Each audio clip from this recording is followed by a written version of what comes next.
Kaip žinoti, kad šuo yra vedlys, o ne paprastas eilinis šuo? Pirmiausia, veislės priskiriamos vedliams dažniausiai, bet ne visada, būna arba labradorai, arba auksiniai retrieveriai, arba vokiečių aviganiai. Labradorai būna auksinės, rudos arba juodos spalvos, auksiniai retrieveriai svyruoja nuo baltos vos ne iki rusvos spalvos. Ir žinoma, vokiečių aviganiai nuo juodos ir pilkos ir baltos spalvos. Kokia jų yra rolė? Šuo vedlys turi nuvesti prie pirmųjų atsidariusių autobuso arba traukinio durų ir surasti man laisvą vietą atsisėsti. Tada atskiriamosios priemonės ir petnešos su rankena, kurios yra naudojamos labai ilgą laiką, man atrodo, nuo 1923 metų, nuo pokario laikų. Vienintelis trūkumas yra, kad ant jo nėra jokių užrašų apart mokyklos vardo. Taip kad ir daugiau niekas nėra išduodama ir, man atrodo, kai kuriems žmonėms netgi tai reikia pirkti. Taip kad visi papildomi aksesuarai, užrašai yra perkama pačio žmogaus. Aš dažnai kombinuoju šitai su liemene, kad būtų lengviau žmonėms atpažinti. Dauguma užrašų yra angliškai, nes lietuviškai arba nėra, arba labai sunku ir brangu pasigaminti. Tai parašyta I'm working, do not pet, ir kad yra dirbantis šuo ir jo negalima trikdyti, kalbinti, liesti, glostyti. Alternatyvūs užrašai yra vėlgi vedlys, service dog, do not pet, service dog neglostyti, lipdukai irgi, kad paaiškinantis, kad neglostyti. Modernesnės liemenės su rankenom yra tokios.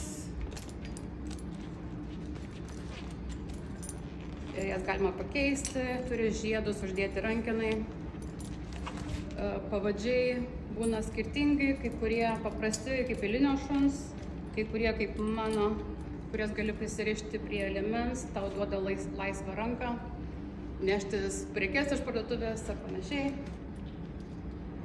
Kai kurie žmonės naudoja vedlį su kombinacijoje su balta lazda, bet man tai asmeniškai labai nepatogu, nes tau nelieka laisvos rankos ir jeigu gerai šuo yra dirbantis, tai absoliučiai nėra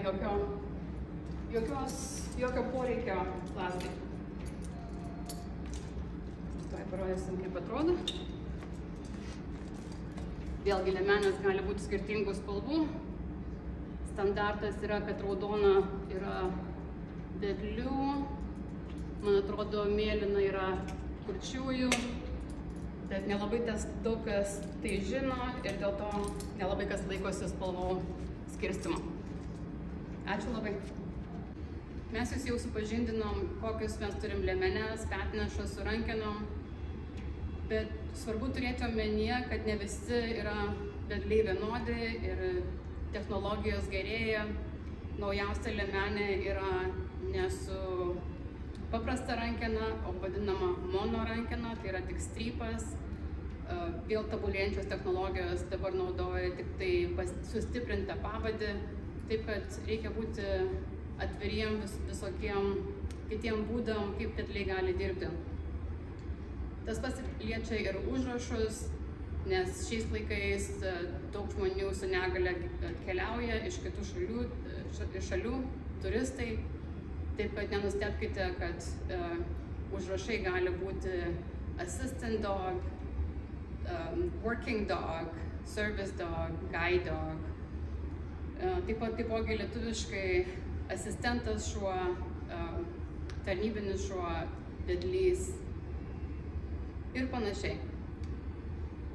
Kartais netgi patys neregiai gali naudoti asistento užrašą arba dirbančio šuns užrašą, nes nėra visiškai saugu naudoti vedlio užrašą, nes niekada nežinosi, kokioje situacijoje gali atsirasti, nes kai žmonės žino, kad tu esi neregys, nėra tai labai saugu, gali kai kurie žmonės pasinaudoti tą situaciją. Dauguma mokyklų išduoda pažymėjimus, kur yra šuns nuotrauka arba savininko ir šuns nuotrauka su šuns vardu, čipo numeriu, veisle ir įstatymo kitoj pusėje. Taipogi, jeigu labai reikia įrodymo, galima paprašyti ir invalidumo pažymėjimo, bet tai nėra reikalaujama. Kartais galite matyti šunį nešiojantį vadinamąjį haltį. Jis yra dedamas ant šuns snukučio ir prirakinamas prie antkaklio. Kartais netgi kai kurie žmonės naudoja antsnukius, tai nereiškia, kad šuo yra piktas, tai reiškia, kad jisai mėgėja susirinkti maistą nuo žemės. Ne veltui ir labradorus vadina namų siurbliais.